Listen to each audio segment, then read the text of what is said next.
வணக்கம். இது நம்ம கிச்சன். கிச்சனில் நம்ம இன்றைக்கி என்ன பண்ண போகிறோம் அப்படின்னா, புடலங்காய் கூட்டு பண்ண போகிறோம். இதுக்கு புடலங்காய் எப்படி நறுக்கி படிப்படியாக நறுக்கி நான் ஒரு பாத்திரத்தில் போட்டுவிட்டேன். பைத்தம்பருப்பு, இந்த அளவுக்கு பைத்தம்பருப்பு, ஒரு 50 கிராம் அளவுக்கு பைத்தம்பருப்பு எடுத்துருக்கேன்.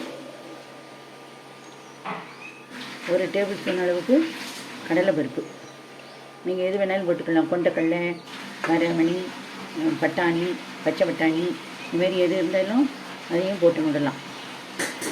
நான் இதையும் போட்டு விட்டேன். இப்போ நான் என்ன பண்ண போகிறேன், இதுக்கு தேவையான உப்பு போட்டுக்கிறேன். கூட்டுக்கு தேவையான உப்பு போட்டுட்டாச்சு. அதுக்கப்புறம் மஞ்சள் பொடி போட்டுக்கணும். மஞ்சள் பொடியும் போட்டுட்டாச்சு. இப்போ இதை நல்லா வேக விடணும். நான் இந்த பருப்பு ஊற வச்சு ஜலம் இருக்கு இல்லையா, பைத்தம்பருப்பு ஊற வச்சு ஜலம் நிறைய விட்டுன்னு விட்றேன். வேஸ்ட் ஆக வேண்டாம், அந்த சத்தெல்லாம் வேஸ்ட் ஆக வேண்டாம்ட்டு. இப்போ அதை மூடியை போட்டு நான் ஒரு 2 விசில் விட போகிறேன். 2 விசில் வரட்டும், பார்க்கலாம். நம்ம இப்போ புடலங்காய் கூட்டுக்கு சிம்பிள் கூட்டு தான். இதுக்கு ஒன்று அரைக்க போய்டும். இதுக்கு தேங்காய் எடுத்துட்டுருக்கேன். நான் ஃப்ரிட்ஜில் ஏற்கனவே துருவி தேங்காய் வச்சுருக்கேன், ஸ்டோரேஜ் பண்ணியிருக்கேன். 2 மிளகாய் போதும். 3 மிளகாய் போதும்னு நினச்சேன். வேண்டாம், 2 மிளகாயே போதும், காரம் அதிகம் வேண்டாம். அதுக்கப்புறம் ஜீரகம், மிளகு வேண்டாம், மிளகாய் வேண்டாங்கிறவ மிளகு போட்டுக்கலாம். நான் மிளகா வத்தல் காரம் தான் இன்றைக்கி போடுறேன். நான் இதுக்கு பச்சை மிளகாயும் போடலாம், பச்சை மிளகாயும் போடலாம், மிளகு ஜீரகம் போடலாம். நான் இன்றைக்கி மிளகு போடலை. இதை ஒரு பேஸ்ட்டாக நான் அரைச்சின்னு வந்துட்டு காட்டுறேன். இப்போ நம்ம தேங்காய் பேஸ்ட் இந்தமாரி அரைச்சாச்சு. இப்போ நம்மளுடைய புடலங்காய் கூட்டுக்கு எப்படி வந்திருக்குங்கிறத வந்திருக்குங்கிறத பார்க்கலாம். இப்போ நல்லா வந்திருக்கு. இந்த அளவுக்கு இதுனா போதும். இப்போ இதில் நான் தேங்காய் பேஸ்ட்டு போட போகிறேன். ஆப்ஷன். இதில் கடல மாவு கரைச்சி விடலாம், அரிசி மாவு கரைச்சி விடலாம். ஒன்றுமே இல்லைன்னா இதை கொஞ்ச நேரம் கொதிக்க விட்டு கூட அப்படியே இறக்கிடலாம். அதனால் ஒன்றும் பாதகம் கிடையாது. சமைக்கிறது ஒன்றும் தெரிஞ்சுட்டேன்னா எல்லாம் ஜம்முன்னு விதவிதமாக சமைக்க கற்றுக்கோங்க. எல்லோரும் ஆற்றுல பெரியவா இருந்தாள்னா அவளை கேட்டு அவளோட அட்ஜஸ்ட் பண்ணி எப்படி என்னங்கிறத கேட்டு கற்றுன்ட்டேன்னா நீங்களும் நல்லா திடீர்சாக சமைச்சு போட்டு எல்லாரையும் அசத்தலாம்.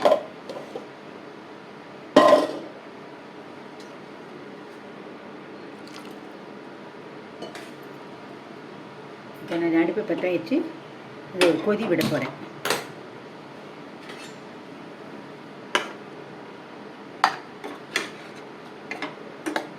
நான் இப்போ இதில் பைத்தம்பருப்பும் கடலை போட்டிருக்கேன். நீங்கள் துவரம் பருப்பு போடலாம். இல்லை 3 பருப்பும், பைத்தம்பருப்பு, கடலைப்பருப்பு, துவரம் பருப்புன்னு கொஞ்சம் கொஞ்சமாக போடலாம். எல்லாத்துலேயும் காக்கா பங்கு. இப்போது இது நல்லா ஒரு கொதி வெட்டி ஆகணும். இப்போ இதில் 2 ஜீரகம் பச்சையாக நான் போட்டுக்கிறேன். அப்படியே போட்டுக்கிறேன். நெய்லையும் தாளித்து கொட்டலாம், தேங்காய் எண்ணெயிலையும் தாளித்து கொட்டலாம், எப்படி வேணாலும் பண்ணலாம். இப்போ இதை பக்கத்து அடுப்புக்கு நான் மாற்றிட்டு இதில் தாளிக்கிறதுக்கு நான் ரெடி பண்ண போகிறேன். இதுக்கு எண்ணெய் வச்சாச்சு. தேங்காய் எண்ணெய் விட்டுட்டு தாளிக்க போகிறேன். நீங்கள் காய் வேகும்போதே உப்பு போட்டால் தான் எந்த காயாக இருந்தாலும் கூட்டுக்கு போடும்போது அது நல்லா வெந்து உப்பு அதில் இறங்கும். சேவ் குக் பண்ணலைன்னா இது கூட பண்ணலாம், பாயிலிங் கூட பண்ணலாம்.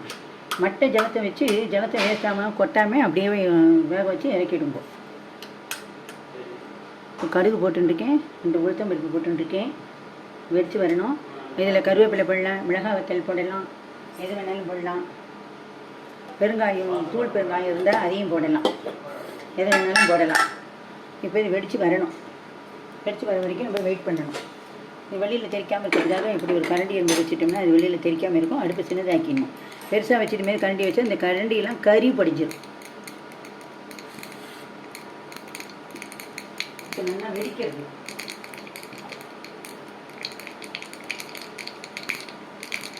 நான் அடுப்பை ஆஃப் பண்ணிட்டேன். இப்போ நல்லா வெடிக்கிறது. இறக்கிட்டு இந்த கூட்டை மறுபடியும் நான் இந்த அடுப்புக்கு மாற்றுறேன். மாற்றிட்டு பெருங்காய ஜலத்தை விடுறேன். இதில் கொஞ்சம் இந்த கூட்டு வந்து சப்பாத்திக்கு தொட்டுக்கலாம், பூரிக்கு தொட்டுக்கலாம். கடுகு உளுத்த பருப்பு சால்ட்.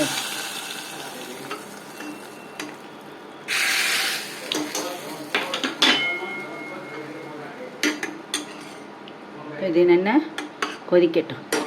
கொதிச்சு கெட்டியானோடனே இறக்க வேண்டியதான். இப்போ இதில் வந்து வதக்கி எண்ணெயில் தேங்காய் எண்ணெயில் வதக்கி கொட்டும்போது தேங்காய் துருவலையும் கொஞ்சம் பல்லாக போடலாம்.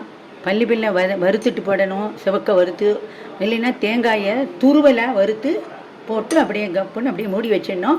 இதில் நம்ம பத்தில் குழம்பு வடாமோ சாம்பார் வடாமோ இருந்தால் அதையும் பொரித்து அதையும் போட்டுட்டு கிளறி விடாமல் அப்படியே மூடி வச்சுட்டு இறக்கிட்டோம்னா பரிமாறுற நேரத்துக்கு அதை அப்படியே இலையில் போட்டுண்டு சாப்பிடலாம். சில பேருக்கு நமுத்தாப்பில் வேணும் அப்படின்னா கிளறி விட்ருங்க, அதிலே ஊறி போயிடும்.